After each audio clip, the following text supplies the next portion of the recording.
Type को carry करता है उसमें कोई भी एलील नहीं हो सकता है, वन पेयर एलील हो सकता है या एक से ज़्यादा एलील हो सकते हैं। तो आज की हमारी फाइनल अंडरस्टैंडिंग, आज की डेट में जो साइंस के पास जो एविडेंस आए हैं, जो हमारा कॉन्सेप्ट निकल के आया है वो ये है कि अब हम इस तरीके से इनहेरिटेंस को समझते हैं कि एक पेयर जो जीन है वो इनहेरिटेंस करता है एक फिनोटाइप का, जबकि उसमें कोई एलील्स नहीं हो सकते हैं, उसमें वन पेयर एलील हो सकते हैं, उसमें मल्टीपल एलील हो सकते हैं।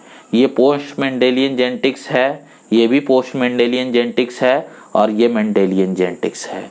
अगर इस पूरे कॉन्सेप्ट को रखा जाए तो हम इसे कंटेम्प्रेरी जेनेटिक्स बोलेंगे या मॉडर्न जेनेटिक्स बोलेंगे, जो आज की डेट में हमारे पास नॉलेज आई है। क्या ये बात समझ पाए? अब देखो हम इसमें समझाना क्या चाहते हैं, अगर इसको इससे कंपेयर करो तो आपको ये पता लगेगा कि यहाँ पे मैं इसको क्यों पढ़ाना चाह रहा हूँ।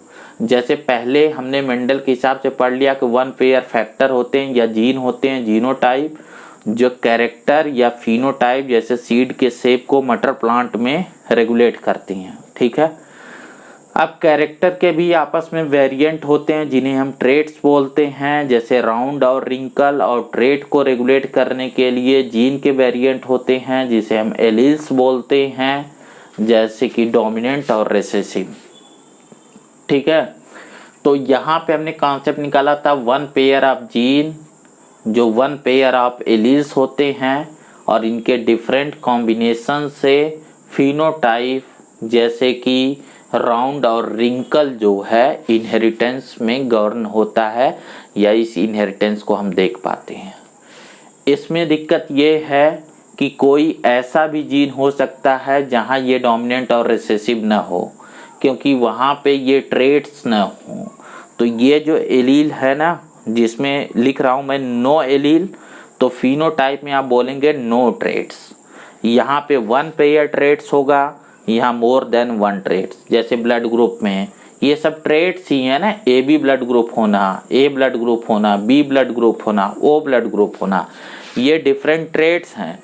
क्योंकि कैरेक्टर तो ब्लड ग्रुप है, लेकिन जैसे ए ब्लड ग्रुप भी तो रेड ही दिखता है ना, वो उसका ब्लड का बेसिक काम क्या, ऑक्सीजन को ले आना ले जाना। ठीक है, ट्रांसपोर्टेशन ऑफ गैसेज। तो ए ब्लड ग्रुप के ब्लड भी वही काम करता है, बी का भी वही काम करता है, ए बी का भी, ओ का भी।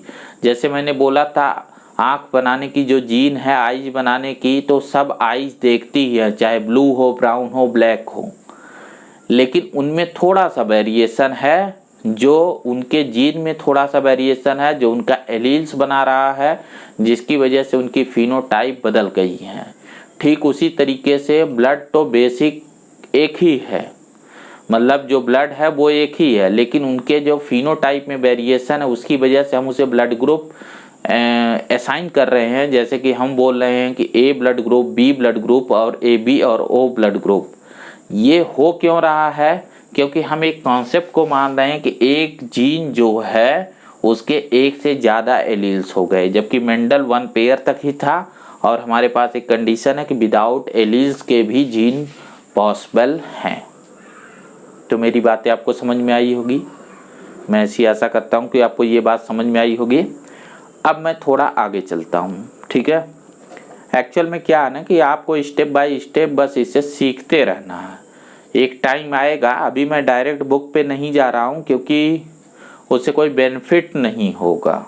ठीक है, वो जनरली लोग जो है अब तक आपको जैसे जनरली पढ़ाते हैं तो वो पहले शुरू हो जाते हैं बहुत सारा क्रॉस वगैरह आपको पढ़ा के, बट अभी नहीं बताना चाहता हूँ। पहले ये सब आप देख लीजिए, फिर उस पर हम आएंगे। एक और चीज़ समझाना चाह रहा हूँ। देखिए, जो मॉडर्न आज का जो हमारा नॉलेज है उसके हिसाब से, इसीलिए मैंने लेक्चर की शुरुआत में ना आपको चार्ट बना के दिखाए कि जब हम मॉडर्न पे आते हैं तो उसका मीनिंग क्या हो जाता है। जैसे देखिए, आपको एक चीज़ मैंने बताया था कि ये है सेल, सेल के अंदर ये है न्यूक्लियस, न्यूक्लियस के अंदर इस तरीके से हैं क्रोमेटिन फाइबर, ठीक है, इसमें हैं क्रोमेटिन फाइबर। क्रोमेटिन फाइबर बने होते हैं डीएनए और हिस्टोन से, जिसको हमने न्यूक्लियोसोम मॉडल बोला था। इसमें डीएनए ही इनहेरिटेंस के लिए जेनेटिक मटेरियल का काम करता है। क्रोमेटिन फाइबर जो है एक तरीके से ये एक्सपेंड की हुई जो है फेज है, दूसरा क्रोमोजोम हो सकता है।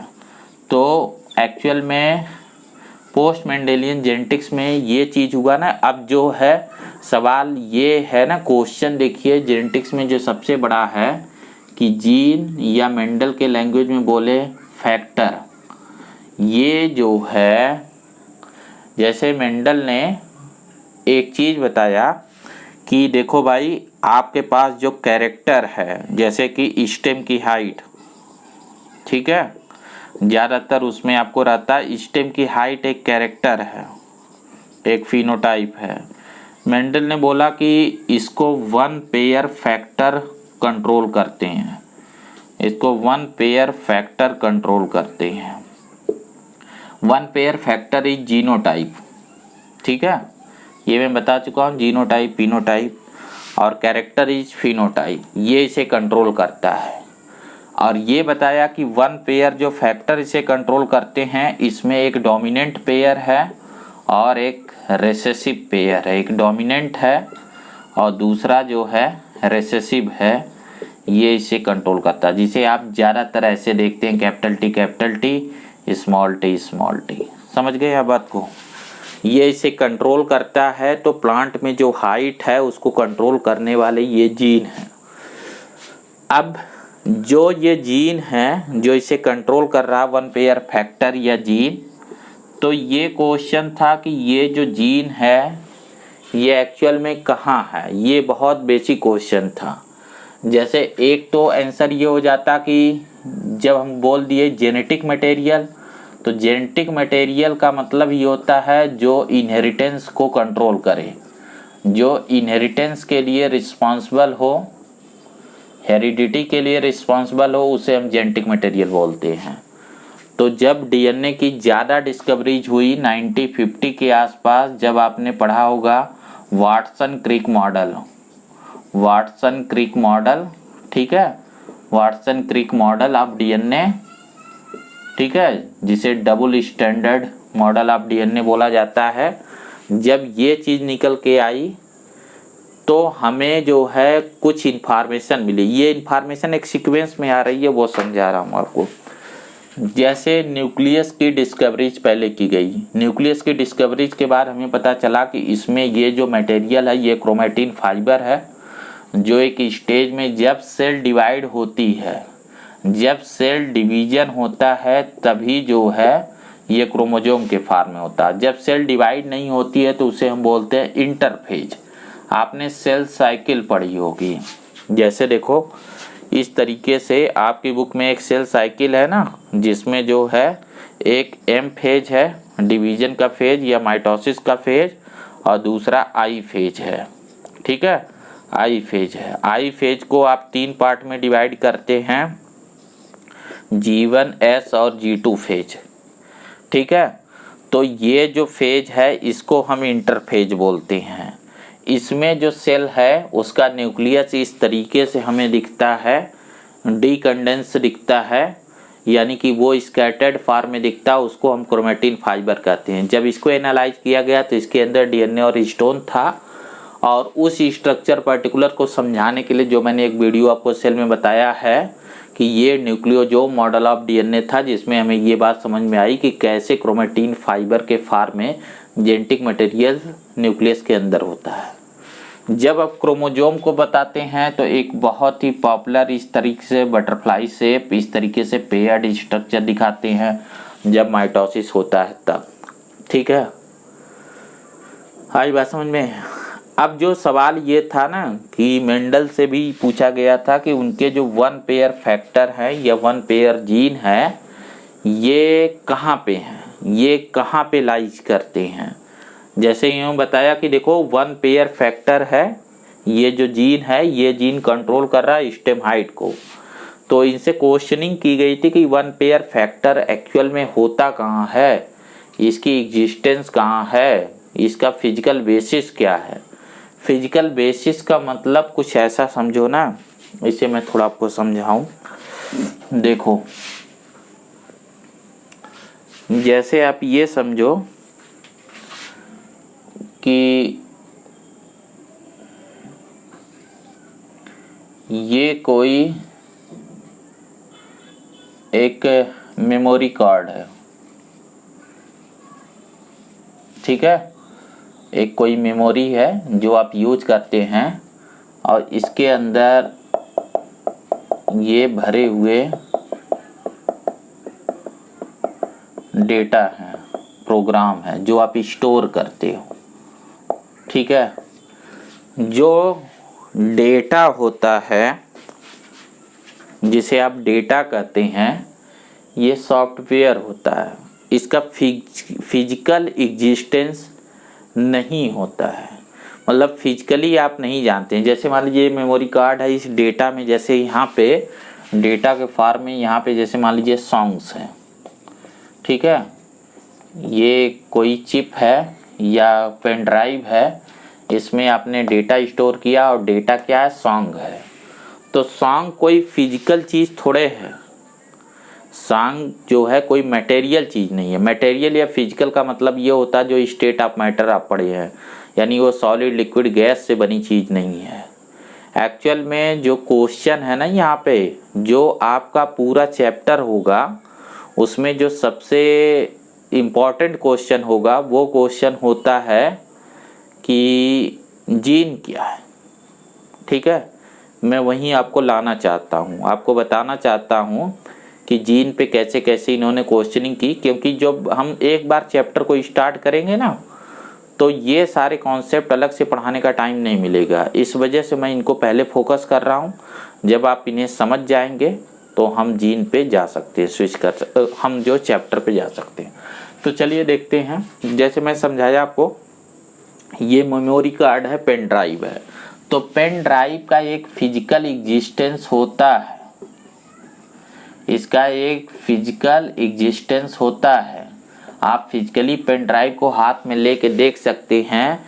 ये स्टेट ऑफ मैटर के हिसाब से केमिस्ट्री में समझिए, सॉलिड लिक्विड गैस में किसी मैटर से बना होगा ना, जिसमें मास होता है, जिसका एक फिक्स, जिसमें एटलीस्ट मास होता है और जो कोई न कोई स्पेस ऑक्युपाइड करता है, सबसे बेसिक डेफिनेशन। तो इसमें भी मास है और ये कोई न कोई स्पेस ऑक्युपाइड कर रहा है, तो हम बोलेंगे कि इसका फिजिकल एग्जिस्टेंस है। लेकिन इसके अंदर जो डेटा है वो फिजिकली नहीं है, वो फिजिकली नहीं है, सॉन्ग फिजिकल फॉर्म में नहीं है। तो जो फिजिकल फॉर्म में नहीं है तो वो क्या चीज़ है, वो एक प्रोग्राम। जैसे सॉफ्टवेयर क्या होता है, एक प्रोग्राम होता है, जैसे उसे एक बाइनरी लैंग्वेज 010101 में लिखा गया है। इस बात को ऐसे आप समझिए, एक एनालॉजी आपको बता रहा हूँ जिससे आप इसे बेहतर समझ पाएंगे, कि जैसे एक रेसिपी की बुक होती है, कोई भी कुजीन्स बनाने की रेसिपी की बुक है, उसमें एक करी बनाने की रेसिपी है, कोई भी करी ले लीजिए, ठीक है। तो उसमें जो रेसिपी को बनाने के लिए जो बुक है वो बुक फिजिकली प्रेजेंट है। बुक का हर जो पेज है वो एक स्टोरेज डिवाइस की तरह काम कर रहा है, जिसके अंदर आप रेसिपी को नोट डाउन करते हैं कि ये करिए, ये करिए, और इसके बाद आपको फिश करी मिल गई। तो फिश करी जो आपको मिली वो फिजिकल है, जो फिश करी है ना वो फिजिकल है। लेकिन फिश करी को बनाने वाली जो चीज़ें हैं ना वो एब्स्ट्रैक्ट हैं, उनका कोई फिजिकल फॉर्म नहीं है। बिल्कुल इसी तरीके से जीन होता है। एक्चुअल में वही चीज़ आपको मैं समझाना चाह रहा हूँ। हाँ, तो थोड़ा इसे और थोड़ा होल्ड करिए। तो वही मैं समझाना चाह रहा हूँ कि ये जो मेमोरी कार्ड ये फिजिकली एग्जिस्ट करता है, लेकिन इसके अंदर जो डेटा है ये मटेरियल नहीं है, ये नॉन मटेरियल एग्जिस्टेंस में है।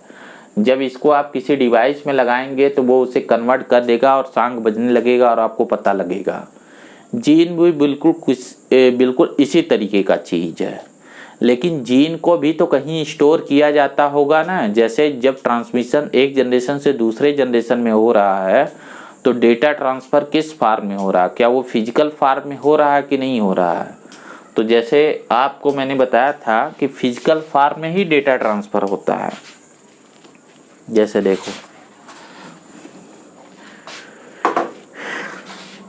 देखो कि एक पेरेंट्स होता है और पेरेंट से ऑफस्प्रिंग बनता है।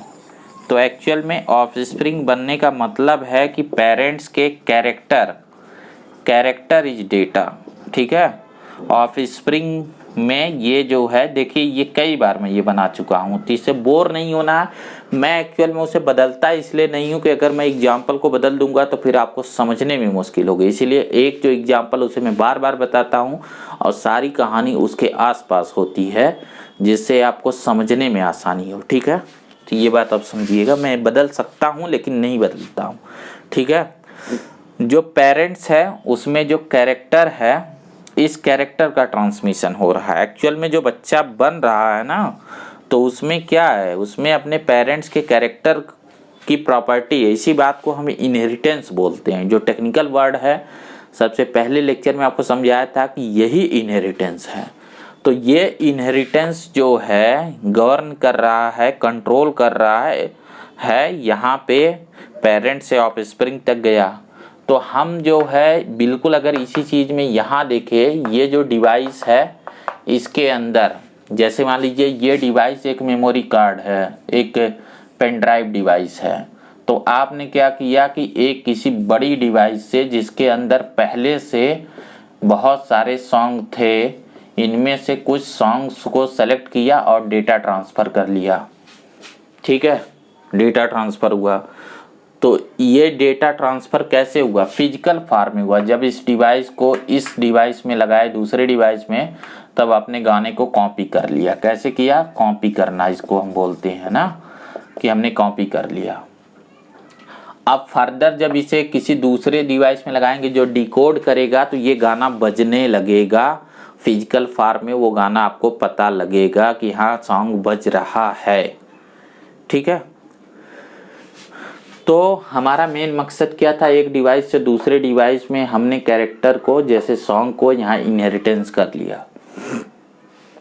बिल्कुल इसी तरीके से अगर यहाँ आके आप देखेंगे ना, तो यहाँ भी क्या हो रहा है कि पेरेंट्स ने एक्चुअल में रिप्रोडक्टिव यूनिट यानी जाइगोट के फॉर्म में, एक बहुत छोटे से फॉर्म में, जाइगोट के फॉर्म में डेटा दिया था। क्योंकि ये 2n है, इसमें सारे जीन हैं और ये जीन जब सब एक्सप्रेस हुए, जो एम्ब्रियोनिक डेवलपमेंट है, तो ये ऑफस्प्रिंग बन गया, ये चाइल्ड बन गया, जिसमें आपको सारे जीन एक्सप्रेस होके दिखते हैं। यानी सारे जीन जो है फिनोटिपिकली एक्सप्रेस हो गए, वो दिखने लगे, ठीक है।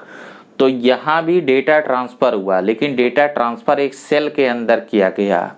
Cell is like pen drive, ठीक है, जिसके अंदर ये स्टोर है। तो एक्चुअल में मेंडल से क्वेश्चन ये पूछा गया था ना कि तुम्हारा ये जो फैक्टर है, जो पेयर फैक्टर की बात कर रहे हो, कि वो वन पेयर फैक्टर जो है वो एक कैरेक्टर को कंट्रोल कर रहा है, वो पेयर फैक्टर फिजिकली कहाँ है। तो वो आंसर नहीं कर पाया था।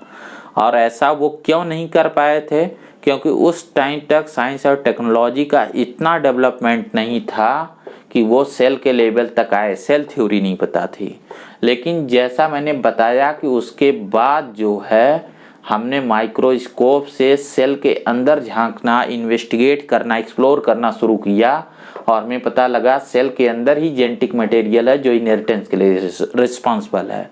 1900 से लेके 1950 तक आते आते हम ये जान गए कि इसके अंदर क्रोमैटिन फाइबर है और वो डीएनए हिस्टोन से बना है और उसके कंडेंस फॉर्म को क्रोमोजोम बोलते हैं। और अब हम ये बोलने लगे कि देखो क्रोमोजोम पे एक्चुअल में जीन होते हैं इस तरीके से, यानी जो जीन है उसकी लोकेशन कहाँ है, क्रोमोजोम पे है।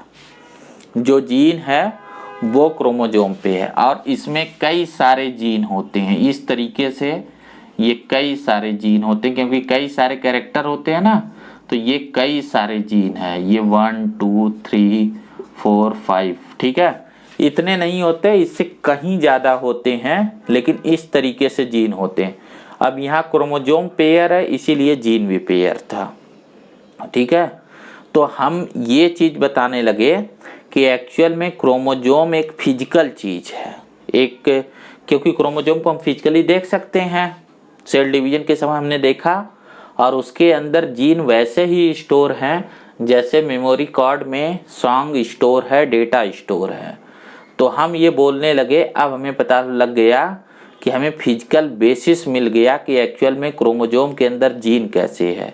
इसी बात को आपको क्रोमोजोमल बेसिस ऑफ इनहेरिटेंस में पढ़ाया जाएगा, सटन और बावेरी का नियम, जो सटन और बावेरी ने आपको बताया है, जिसमें आप क्रॉसिंग ओवर वगैरह पढ़ेंगे। अभी मैं उस पर नहीं जा रहा हूँ, तो हम थोड़ा और वापस आते हैं। फर्दर जब डिस्कवरी होती है तो ये पता लगता है कि ये भी कोई अल्टीमेट चीज़ नहीं है, ये खुद डीएनए से बना है। तो फिर ये बताया गया कि डीएनए के अंदर जीन है, ठीक है। और जीन कैसी है, क्या जीन को हम देख सकते हैं?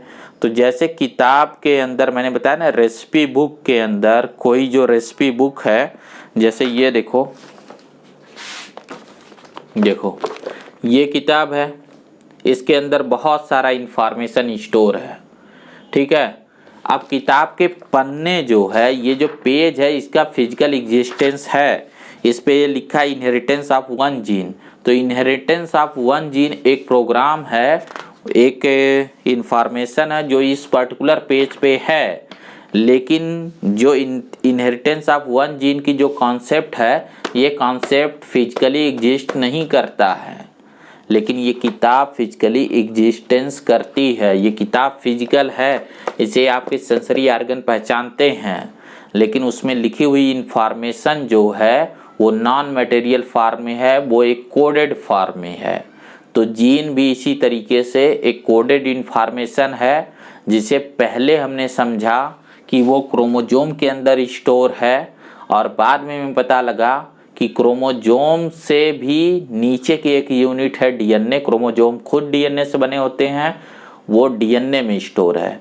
तो आज की डेट में जब हम जीन को डिफाइन करते हैं तो बोलते हैं डीएनए का वो सेगमेंट जिसके अंदर कोडेड इंफॉर्मेशन होती है, किसी भी फिनोटाइप को जो कंट्रोल करती हैं, इस चीज़ को हम जीन बोलते हैं। मतलब आज की डेट में जब हम इस डिफिनीशन को लाएंगे तो हम बोलेंगे डीएनए का सेगमेंट, ठीक है, जिसके अंदर कोडेड इंफॉर्मेशन है जो किसी फिनोटाइप को कंट्रोल करता है, उसको हम एक पर्टिकुलर जीन बोलते हैं। अब हमें ये पता लग गया है कि डीएनए पेयर होते हैं, तो जीन की भी पेयरिंग होती है, और वो कॉन्सेप्ट वैसे ही है कि वो सेक्सुअल रिप्रोडक्शन में ये दोनों आए हैं, इस वजह से इसके अंदर आपको पेयर्ड स्ट्रक्चर मिलती है, ठीक है।